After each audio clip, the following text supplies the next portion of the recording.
This is Your Morning Basket, where we help you bring truth, goodness, and beauty to your homeschool day.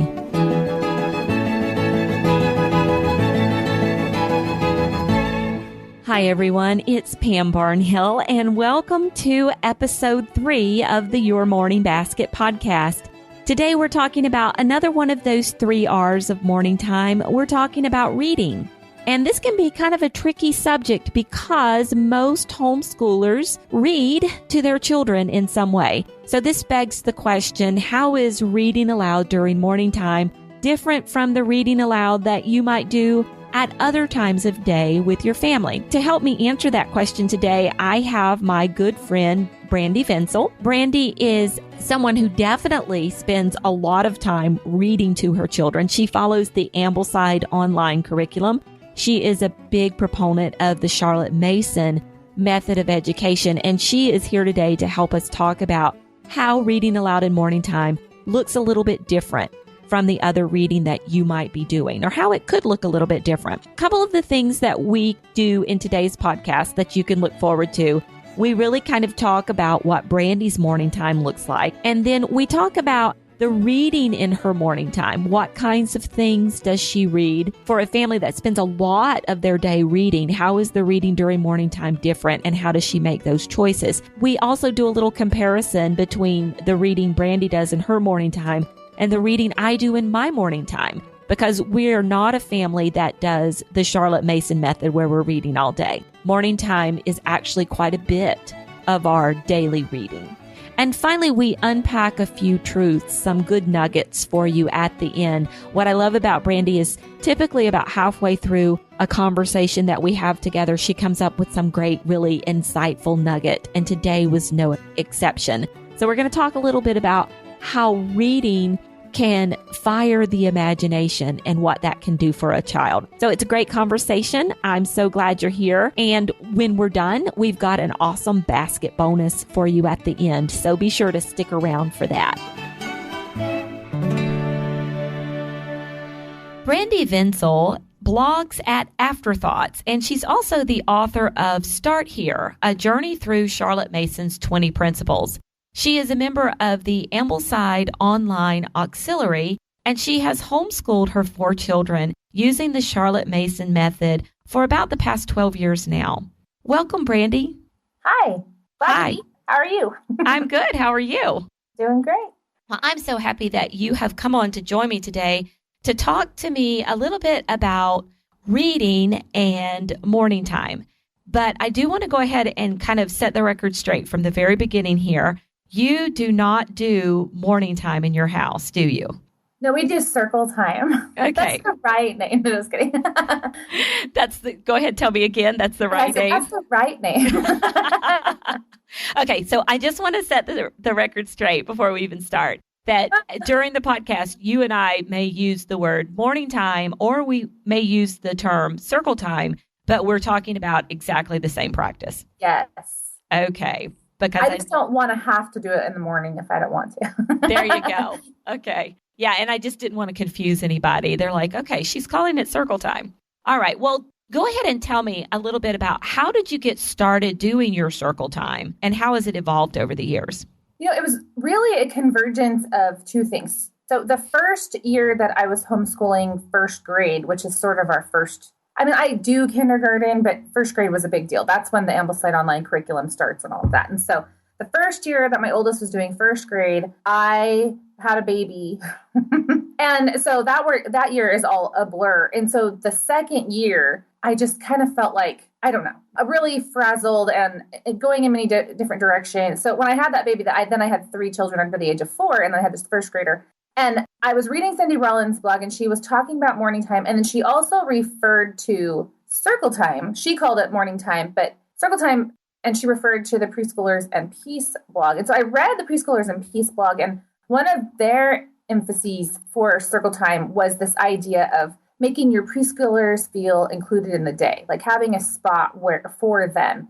And so I sort of started really with that emphasis of I just felt like I was having trouble doing right by my oldest child and doing school and doing right by all these preschoolers and like paying any attention to them or developing them in any way or, that kind of thing. And so for me, it was just this perfect time to try to set aside time for all of us to be together as a family doing some things. But I really got the form of the thing from Cindy, because at that time she still had some really little ones. Her youngest child is not much older than my oldest child. And so she was still very much talking about what do you do with a preschooler? What do you, that kind of thing. So the ideas of things like putting in memory work or singing or all of that was just very much inspired by her. But I guess the name Circle Time, we can blame that on preschoolers a piece, I guess. Right. And that's Kendra Fletcher. Yes. Yes. And she does have a book, and I think it's Circle Time, the Best Part of Your Day. But we'll put a link to that in the show notes. I think that's still available. Okay, well, that's very interesting. And I love that was your main focus then, was how do I do right by this 6-year-old, but also include all of these little guys in what we're doing and do right by them as well. So yeah. I love that's where it started. Now that your youngest is 6. He starts first grade this year, so we've come full circle. You have come full circle with your Circle Time.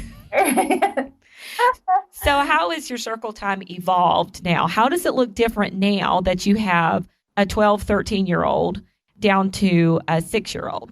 Well, it's kind of funny. I was actually talking with someone about this the other day, because when they're little, kind of how I organized things was that it was sort of all-inclusive, and then I might start dismissing, or not really dismissing, but allowing little ones to wander off kind of based upon their ages. So like I would start with the most important things, so Bible and prayer, and I wanted everybody to be there. I mean, sometimes with babies you can't negotiate, but for the most part, I wanted everyone to be there. But then after that, if you're 2 or 3 and you wander off, that's fine.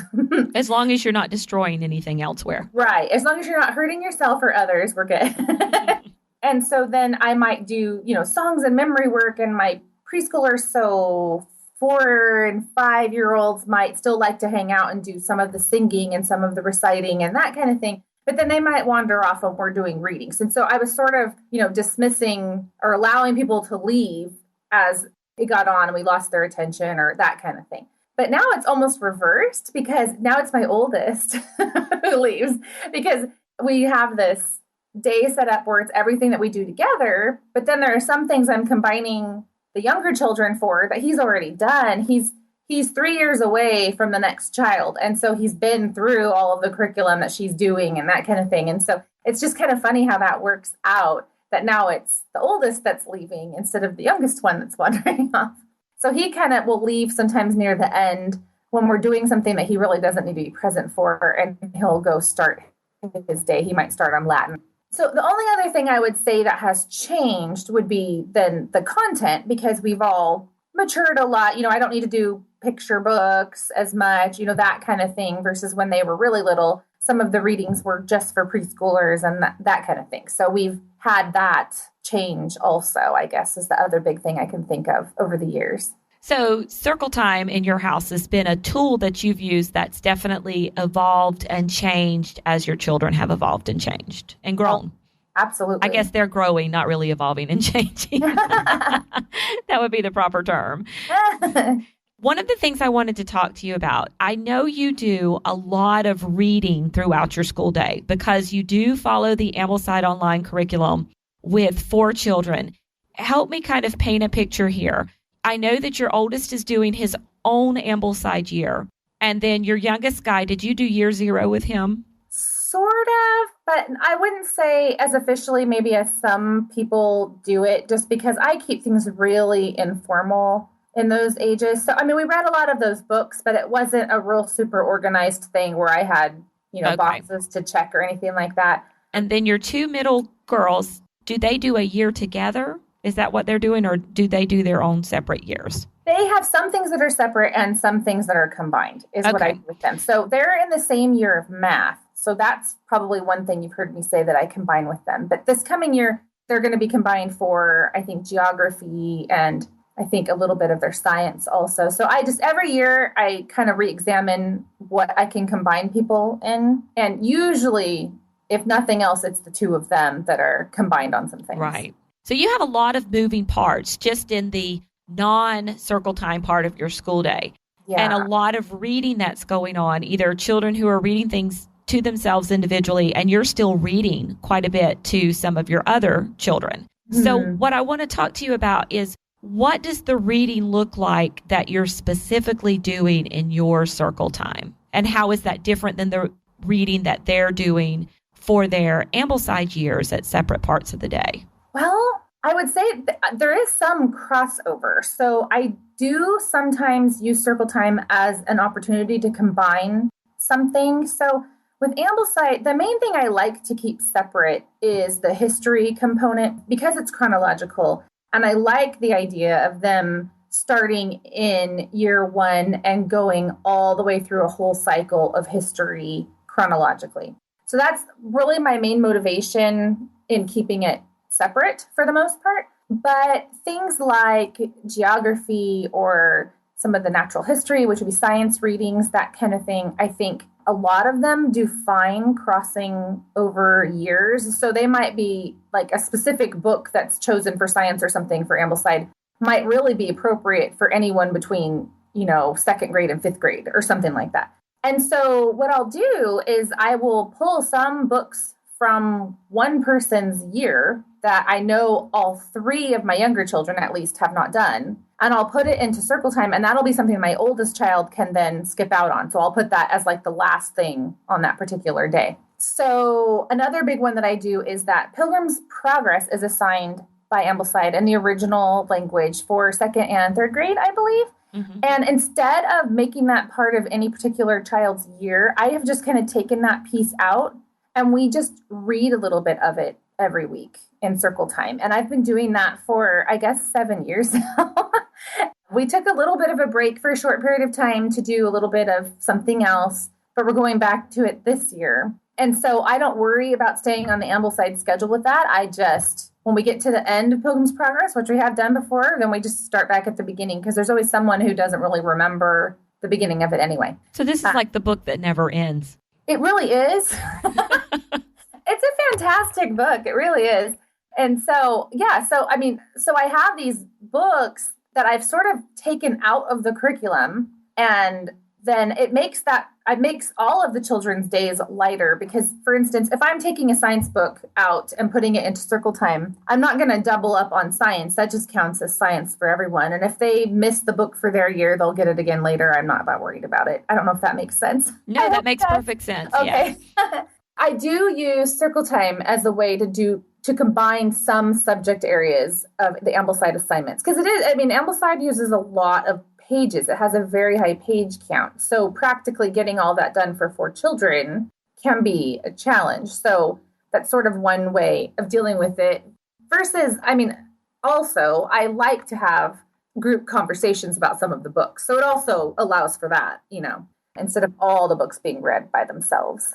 Okay, there are a couple things I'm hearing here. First of all, I'm hearing that Ambleside, even if someone is not completely following the Ambleside curriculum, going to that website and looking around at some of the selections they have is probably a really great place to find some ideas for what to read during morning time. Oh, I definitely think so.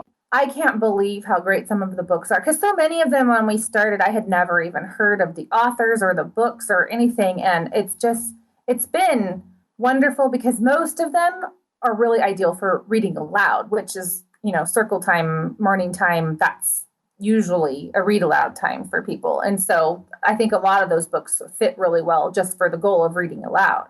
Okay. All right. And so the other thing I hear you saying is that circle time or morning time is a great place to combine children for one subject. So it's a great place to do science reading for all of your children, and that counts as everyone's science. Or it's a great place to do Pilgrim's Progress, which in my house, I would label that as religious reading and do it for all of your children. Everybody would be enjoying it together. Yeah. In fact, you saying religious reading sort of rang a bell for me. And I was thinking, so Ambleside also has some church history readings, and sometimes I've used their assignments and sometimes I've chosen things myself. But that's another thing I've kind of pulled out. And so I've just made sure all the children have had church history readings every year, but they're not necessarily using the Ambleside schedule because we've put it into morning time and we're doing it all together. The way they have it scheduled, it does somewhat dovetail with the history cycle. So my children are missing out on having it chronological along with their history. But for me, it's just been worth it to have them all combined for that thing. Right. And Charlotte Mason would say they could make those connections for themselves anyway, right? Amen, sister. Okay, so let's kind of get a sample. Can you give me a sample of a few things that at any given time you might be reading in your morning time?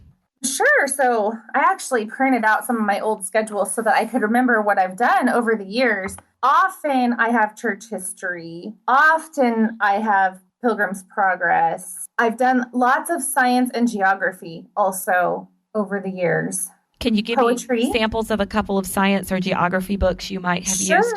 Let's see, geography. Last year we did Men of the Mississippi by Holling C. Holling. And I actually dismissed my youngest child. He was a kindergartner, so he left the room for that. And I just did that with my girls at the end of circle time. But yeah, we used that one, traced the turtle's journey on the map kind of thing and did that. Let's see, science. What else have I done for science? We did the tarantula in my purse. Oh, that sounds interesting. Those are sort of animal story, bug story kinds of things. We did Nature's Weather Forecasters, and I always hate telling people this. It's a wonderful book on predicting the weather and understanding on a really basic level how weather works. But when I bought it, it was $4 or something, and now they're hundreds of dollars on Amazon last time I checked. So I always feel bad telling people about it because it's a great book if you can ever find it, but it's just hard to find it inexpensively. Okay. So that's one to look for in thrift stores or at your library. Exactly. Yeah, because if you find it, it really is great, but I wouldn't say it's worth paying $100 for. Right. I mean, it was a great $5 investment for me. Yeah, those are some of our geography. Like Holling C. Holling is basic. We do a lot of him for geography in the younger years around here. And actually this year we're going to do geography with my 3 youngest children in morning time. We're going to do Cruise of the Arctic Star, which is California geography. Because we're in California, I'm supposed to cover California history, California geography, that kind of thing at some point in their elementary school career. And so we're going to do that this year. And morning time's a great place to just kind of tuck that right in there. Exactly. Okay, so we have kind of your religious reading and church history, some science, and also some geography. What other kinds of things might you read during morning time? See, we've done poetry. I'm trying to look at my list here.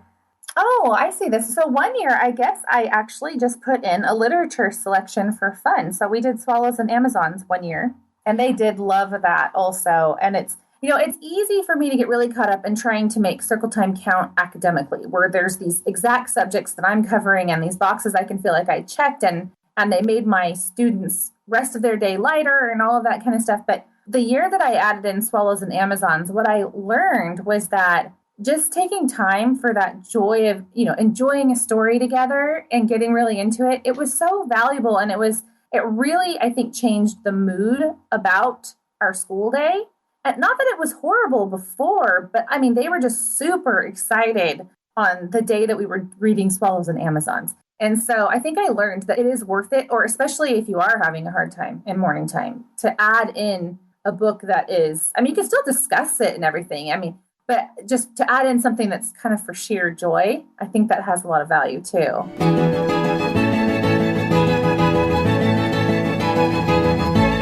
Okay, well, I was going to kind of compare and contrast our circle time readings, but they're really not that different from each other. So we do kind of a religious reading. Right now we're reading a little book called The King of the Golden City, which is an allegory for children. And, on any given day, we might be reading a composer biography. We're doing Burgess Bird Book this year. We're working our way through that one. Ooh, I like that one. Yeah. And poetry, of course, we're studying Robert Louis Stevenson all year long. Ooh, I like him. And we're reading some of the Time Life math books. I think those are also out of print, but we're reading some of those for kind of mathematical fun, to kind of bring a little interesting side note to math and not just it be about the worksheet that you're doing today or the concept that you're covering. So I'm going to add a link to those because I have never heard of those before. That sounds really interesting. Usually you can get them fairly inexpensively on Amazon, and they're just simple little they've got little cartoon drawings in there, and the kids love them. the one we read this week was about a cat, and she was helping these two other children in her building. So it's a cartoon. Figure out whose garden plot was larger. They had two different shaped garden plots, and they wanted to know who had the larger garden plot. Well, of course, by the time she got down there with her little square and squared them all off, they were both exactly the same size. But it was just a fun little story. Yeah. Artist biographies are something that we read. And then history, we read our history spine during morning time because I combine all three of my children for history. And then we do have a read aloud portion of morning time where we take whatever the current family read aloud is and I read a chapter.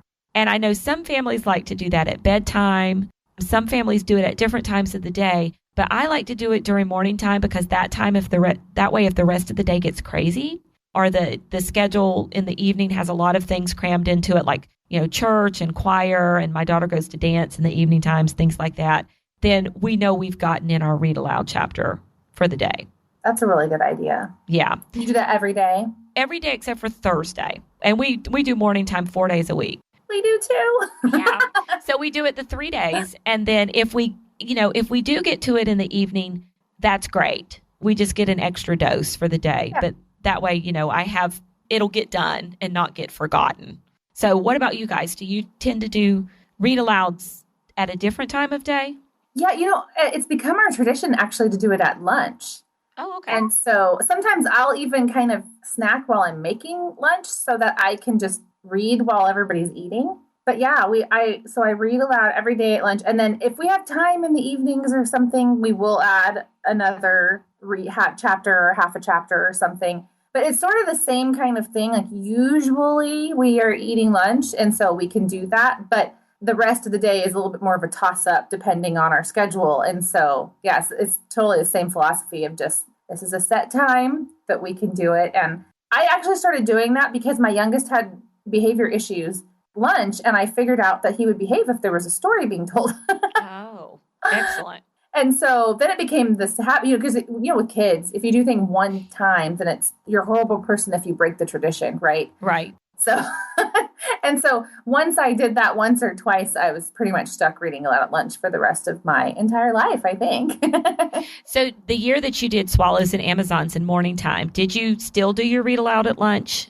I did. But if I remember right, we actually just had 2 read alouds going. So we kind of made Swallows and Amazons special for circle time, and our other one was sort of special for lunch, and we just had 2 going, which we don't always have multiples going, but it worked fine at that time. So, yeah. All right. Well, now we've talked a little bit about different things you can read during circle time and kind of what our reading looks like. So let's talk a little bit about living books and why it's important to choose a living book for your reading during morning time. I'll be honest and say I think the number one reason probably to use a living book would just be because children will pay more attention to them, really. I really think they tend to be in more of a story form, even if they're a geography book or a science book or something.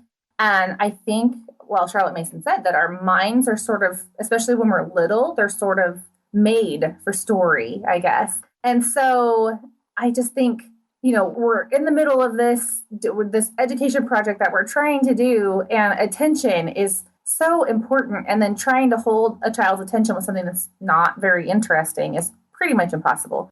And so, when we use living books as our tool, it's, they almost demand attention because they're so good. Okay, so let's give a couple of characteristics for any of our listeners who might not be familiar with the term living book. Can you give me a couple of characteristics of what a living book is? Sure. I would say, first off, it's not a textbook. And what I mean by that is usually it only has one author, maybe 2. But, textbooks are usually written by like a committee of people, a large group of people. If you look in there, there's 5 to 50 authors. And so usually they're written by one person.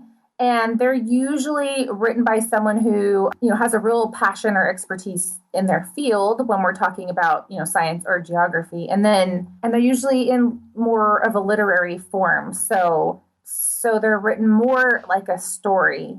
I don't want to completely limit it to story because it's not like everything has to be written like a fiction novel or something. But they just have, like I'm thinking Men of the Mississippi is teaching sort of a history of the Mississippi River, and it's also teaching the geography of the Mississippi River, but it's also the story of a turtle and the turtle's development and habits and even some of the science behind what it is to be a turtle. And so you kind of have all these things together, but it's definitely a story of this particular turtle's travels on the Mississippi. And so I think that's a really good example of we're teaching these facts, if you will, of what the Mississippi is like, but it's clothed in this story of this turtle. And so it's more memorable, it's more interesting than if I just rattled off a lecture to my kids about the Mississippi River and how long it was. And right, or read an encyclopedia entry. Right, yeah, exactly. And so I think really with living books, that's why they hold the attention, I think, is just because the style is so much more intriguing. And then usually there's this focus more on ideas over facts, which I know we're going to talk about some other time. Well, no, we can actually touch on this here because this was actually on my list of things. So, oh, is it? Okay. Yeah. I'm not breaking the rules now. No, you're not breaking the rules. I think it's something that could be unpacked in a whole episode all by itself. But let's talk about that for a second. So you have a book like Men of the Mississippi, and there are a lot of facts in there about the Mississippi River and a lot of facts in there about turtles. But it's a living book, and so it has a story to it. What are kind of some of the ideas? When I say to you, well, Brandy, we're going to not just focus on facts, but we're also going to focus on ideas. What would that mean to you? What are those ideas? Goodness, what are the ideas? That's a hard question. What are the ideas in Men? I've never really sat down and thought about Men. Or any book. I mean, yeah. I'm throwing you on the spot with Men. Yeah. Thank you for opening up. Is it perseverance? Is it, Yeah, well, I mean, honestly, in Hauling, See Hauling, I think there's a lot of ideas of like the deep history that's embedded in a place. And so, I think as a child, when I was definitely taught geography and a fact, and I'm not against facts. I mean, like you can't know anything without knowing facts, but I was taught facts in isolation of any idea. So I just had to memorize these facts that I really didn't understand and rattle them off on a test. And that was kind of the end. And so I really don't remember much about geography other than that I had a great dislike for it. So when you read Hauling, one of the things I really like about him is that he kind of shows you that this place belongs to these people and these animals, and that, the place is the way it is because of how it is geographically, but also that we change the geography. So, for instance, in Men, there's this place where there are these hills on the side of the river. And probably if I was there, I would think, oh, look, there's hills. But actually, they're ancient Indian mounds. And the Indians built these hills. And they used to have, structures and stuff on them. And those have all gone now. But the hill itself is still there. And so they actually changed the geography of the place. So I feel like with Hauling, probably the big idea we get when we read any of his books is, except for maybe Seabird, because that's the ocean, and we don't really, as humans, we don't leave our mark on the ocean because it's water. So that's a little bit different. But as far as his others that take place on land, there's this definite idea of the interaction between the way the land is, but then the effect that people and animals and history, like wars and the passage of time and all of that, have upon the place. So it's like this interactive view of geography where it's not completely stagnant. It's something that changes and evolves. I mean, slowly, but it definitely changes over time. So I never really thought that about geography until I started reading Hauling's children's books. You wouldn't sit there and explain all of that to your children just like you explained it to me. You would let them come to the realization of that idea through that text, right? Yeah, and they probably, maybe my oldest, the others probably would not be able to articulate that they understand that, geography is impacted by a relationship between creatures and the land. Like, I don't think they could articulate that right now if you talk to any of them. But I do see that they have that understanding because of the kinds of questions they ask about places when we go there. And so, like, if they are seeing a new place, some of the questions they ask are very interesting to me, or the observations they make, and I can totally see the influence. So it's like those ideas become kind of latent.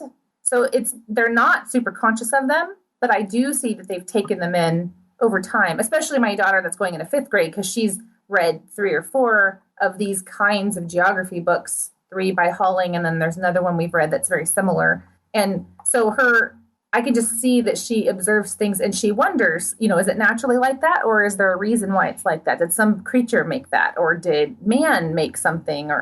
It's interesting to watch her kind of thinking about it. And I see that she's picked up the idea, even though she couldn't articulate explain the idea to you. Yeah. That's really interesting. And I think it does. I think it does we're shaped by these stories that we read, and they do enter our psyche and stay with us much longer than we ever realize. Oh, absolutely. Well, I don't know. Story is really interesting. I feel like it has the ability to enter almost like a different part of your brain or something. And possibly it's because, so I was thinking, what was wrong with how I was taught geography as a child? And what I mean by wrong is like, why didn't I remember anything? Why didn't I like it? That kind of a thing. And I really think that it's because I was never able to imagine any of the places so nothing ever entered my imagination. Nothing was compelling enough for me to want to do that, but nothing was ever story shaped enough for me to kind of spontaneously imagine either. And so I'm thinking when we're reading these geography sort of tales, because like when the kids are older, we might read, I don't know, books that written by travelers, like, Lewis and Clark or, that kind of thing. But you can't help but imagine this journey as you're kind of traveling with them in the story. And I'm thinking, I think that's just a much more powerful way to study something because it engages the imagination because you're reading it as a story versus when we're just studying it as facts. And there's a definite place for facts. Like I do map drills with my kids at a different time of day. So don't get me wrong that facts aren't important. But I just think when we engage the imagination, it has a different effect on the memory and it has way more sticking power. You just said something that's probably going to change the way we're doing some things around here.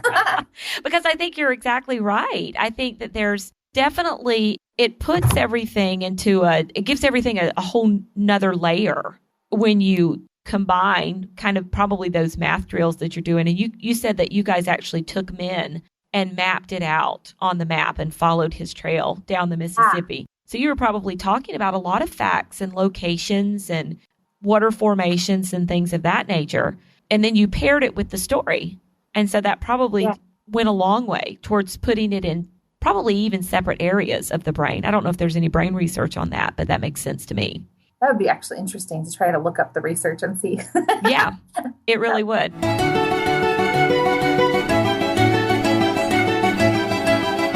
Let's talk a little bit about reading in morning time, because one of the things that I know you do with your circle time, with some of your reading especially, is you do what you call slow reading. You read small chunks and you read, let's say, a chapter once a week or once every few days.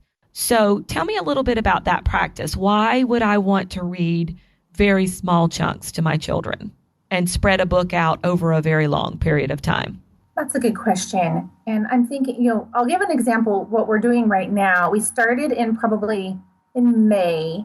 It might have even been April. But anyway, we're reading through Tolkien. We read The Hobbit last year. So now we're doing the trilogy, the Lord of the Rings trilogy. And so we're probably at the pace of about a chapter a day for that book because it's summertime. And so that's our read aloud. But even then, and I don't think of that as actually being particularly slow, but I've had people comment that it is because I suppose if you're reading alone, the temptation might be to gulp down the book in large chunks and stay up late and read it, and especially if you like Tolkien.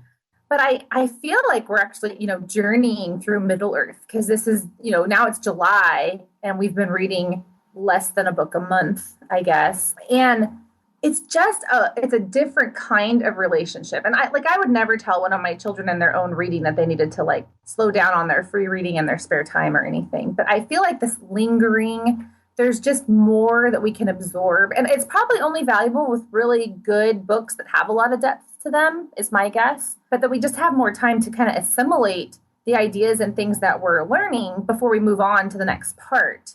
And I think that there's value in the Sabbath, really, right? This idea of this pause between the readings and going slowly. And I think kids process things sometimes in their spare time that they've learned throughout the school day. And so having it be in kind of a digestible chunk, like they didn't eat the whole chicken, I gave them a chicken leg, right? Mm-hmm. And I feel like it's just that kind of thing. Like we're giving them the size, the portion size that they can handle, because I do read more as they get older. So it was less when they were younger and it's more now, though we're still very slow compared to some people, I think. I just really value that digestion time and the assimilating of the ideas, and this idea that we're looking for wisdom. We're not just trying to consume the book and check it off our list or, that kind of things. And I do think wisdom takes time. Giving them an opportunity to kind of live with the chapter or the portion that you've read and mull it over and think about it and sleep on it. There's some brain processes that happen while we're sleeping as well. Right. Before they get to the next portion. Yeah, absolutely. Well, I even found with Min, they're only 3 pages long, but the books are large. I mean, like in terms of how big the pages are, they're large. And the type was small and there was a lot on it. And so I was assigning a chapter a week, I think. But I even broke that up over 2 days for the most part. And so on Monday, we'd read half of a chapter. And on Wednesday, we'd read the rest of the chapter we started on Monday. I found that they do remember more than if I was to do the whole chapter in one day. Now, I don't think that that's necessary, for instance, for my child that's going to be in 8th grade. I mean, he could do a whole chapter in a day. That's totally fine. But at the younger ages, I've just found that breaking it up like that, there's just more that they retain. There's more that they take in because it's not as rushed. I don't know if you've ever tried to narrate something that you've read, but it is really interesting. I've kind of experimented myself narrating, I don't know, to a voice memo on my iPod just to see what I could do. But it is interesting. Like if I read a whole chapter, then I can do an outline of the chapter, but it's not very detailed. But if I do a section of a chapter, then there's a lot more detail to my narration. Like they're pretty much equal in length. So my narration is, 3.5 minutes of a chapter or 3.5 minutes of a section of a chapter. So it's interesting. I mean, it kind of depends on how deep we want to get into something, how slow we should or might want to read it. But it has been interesting for me, even as a personal experiment, to see just how much more depth I get when I slow down. Okay. And so you require a narration from all of your circle time reading? Not all of it. Like I don't narrate poetry, and I have actually sort of ebbed and flowed on circle time reading. But yeah, I mean, geography, they do a narration for sure. Science, they do a narration for sure. Some of the other things I've changed over the years, just depending. And I will say, with certain of our readings, if they launched right into a conversation, then depending on how the conversation went, I might have considered the narration unnecessary. Like if there was so much of the content that came up in a conversation, at some point, I don't need to actually formally go through the narration because it sort of happened organically. They followed the same process by having the Right. discussion that they would have by narrating back to you. Right. But if they're not very talkative after, then I do have them narrate because I do find that things stick. And so that is, and really, I think a good test of how long a reading should be is how much a child can narrate. So that's a very personal thing. Some kids can narrate a lot. I have one child that needs to be taught to not narrate so much because I don't need to listen to her talk for 15 minutes after every book she reads. But, so some of that is very just, and if you're working with a first grader, it's going to be less than if you're working with fifth grader, that kind of thing. So do you have a trick for doing narration with multiple students in a circle time setting? Do you have any narration tricks? I use dice, actually, or usually one die. It depends on how many kids I have. Because I teach a group, Plutarch, sometimes. And when I've done that and I've had, 6 or 8 kids, then I just assigned them all a number, roll a die, that kind of thing. But I just, in my head, I don't tell the kids what is what. But in my head, I'll just say who's even and who's odd, and I'll roll a die. And that separates them into 2 sides of the table. So if the even sides win, then I decide who's even and who's odd, roll again, and that's who has to narrate. And I've found that because they all might have to narrate, they all pay attention as if they're going to narrate. So that's why I do it kind of chosen by random chance, so that they're all listening attentively. If they know they don't have to narrate, then a couple of them totally start doing something else unless they're really, really into the book. So right. Okay, so at any given time, any child at the table might be randomly chosen by the die to give a narration. Yes, it's a lesson in fate.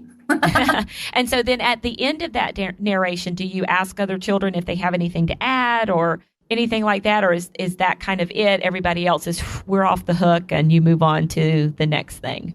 It depends on how thorough it was, but if there's, big, huge gaping holes, I shouldn't say that. I do often ask if anybody has anything to add, regardless. But some narrations are so bad they demand they demand for the holes to be filled. I'm glad that's not just my house. No, it's not. It's universal. Okay, so about how long does a morning time last in your house altogether? Well, this year I'm shooting for an hour. And we'll see, because that's pretty long. We've gone back and forth. And there was one year I tried to go over an hour because Cindy Rollins' morning times were quite long near the end of the time that she was posting her plans online. And so I just got really motivated to make mine longer. But I think maybe my kids just weren't really old enough for that. Mm-hmm. And so that really bombed. So this is my first year trying an hour, and 45 minutes is probably what's average for us and works really well. And my main motivation for bumping it up to an hour is just because I have certain things that I would like to do shared as a group. And I found that if it's not in morning time, then it's more likely to get dropped. It doesn't mean it doesn't happen. It's just easier for it to fall through the cracks. So I'll even tack something on to the end of morning time that's not really in morning time, because it might just be me and one other child. But it's just this thing that I keep dropping. And I've realized if I actually put it on the morning time schedule, okay, and then tell everybody else they can leave, and I just keep this one child with me for an extra 10 minutes or something, it's just more likely to happen. And I think it's because that's one place where we are really consistent. And so I can tack my inconsistent stuff to that consistency and kind of, I don't know, it's like it rides on the coattails or something, and it works better than other things. That's a great tip. That's an excellent tip. I love that. Well, Brandy, do you ever find that with having a morning time that's 45 minutes to an hour long, and you're doing all these different readings, that you kind of lose the kids in there somewhere, or do you do something to break the readings up? I know they're very interesting and engaging readings, but we are talking about young kids here. So what do you do about those kind of challenges? Absolutely. I think we can lose interest just by doing a good thing for too long. And so, so first off, I think that kind of fits with the slow reading, is just that they're short also so that we still have attention all the way to the end. But also, I think variety really helps. So breaking up readings, we don't do lots and lots of readings. We might read a chapter from one book and a chapter from a different book, and that's probably about it for the reading part of morning time. But I try to put something else between those two readings. So for me, it's always been really convenient to have all of our song singing done during our memory work time, because I keep the songs in the same binder that I keep the poems that we're memorizing in the scripture and all that stuff. And so that was really convenient. But singing in between the two chapters that we were reading was a great way to break things up when my two youngest children were really little. And they were really little, and I wasn't requiring them to stay, but they would sometimes want to stay. And so that was one thing that we did, and there's been other times where there was just something else there. Like if we were doing a composer study for the day, and so we had a piece of music that we were going to listen to by Bach or something, I could put that in between the two chapters. But it was just something to make it not two chapters back to back. And so just that variety, I think, helps. Always having something in between kind of to stagger those readings. So you might read, and then you might recite memory work together, and then you might read, and then you might sing a hymn or two.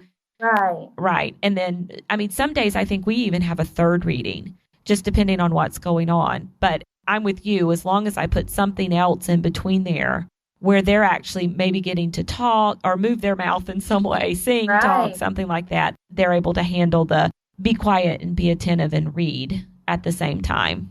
I will say, I used to think that the talking from like narration and having a conversation would be enough. That's what I used to think. And so I would think that I could put two readings back to back, because in between, after the first reading, we would have this narration and conversation. And that I found wasn't enough. We really did need to do more like what you're saying, with a song or, something, I don't know, jumping up and down, just like using a completely different part of our brain and on a completely different subject. And I know another thing you and I have talked about is like if they're doing anything else while we're doing the readings. And so, I don't know, I've met people that use putty and stuff. We've never done that. But my little guy, he doesn't do this as much anymore, but he definitely Like we would be sitting at a table and he would be sitting more like on the floor next to the table playing with his cars or his train set or that kind of thing. Not all of it.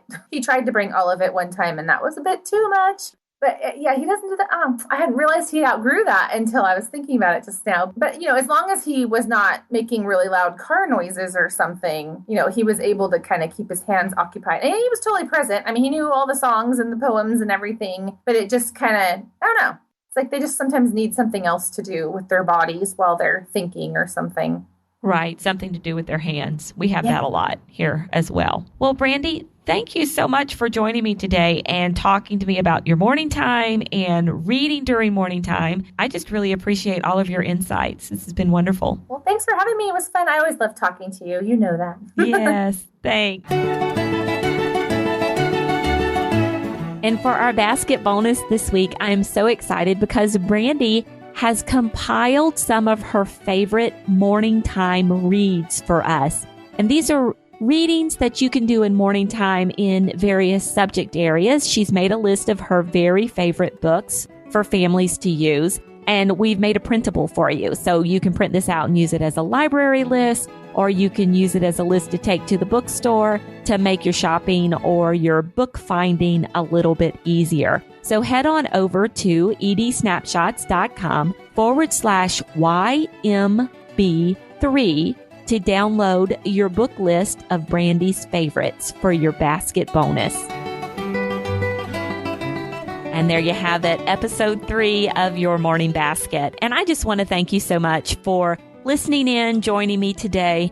And the comments that you leave on the blog and that you send via email are so encouraging.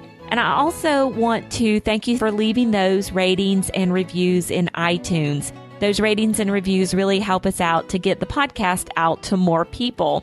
I want to give a special shout out to One Colts Family and Bold Turquoise. These are 2 families who are doing morning time and listeners who stopped in to leave us lovely reviews on iTunes to let us know that we are doing a good job. So thank you so very much, ladies, for taking the time to do that. If you would like to leave a rating or review on iTunes, you can head on over to the show notes for this episode. You can find those at edsnapshots.com/YMB3. There you can find links to everything that Brandy and I talked about today, the basket bonus, and you can also find instructions for how to leave that rating or review. And we appreciate you guys so much. We'll be back in a couple of weeks for another episode, but until then, keep seeking truth, goodness, and beauty in your homeschool.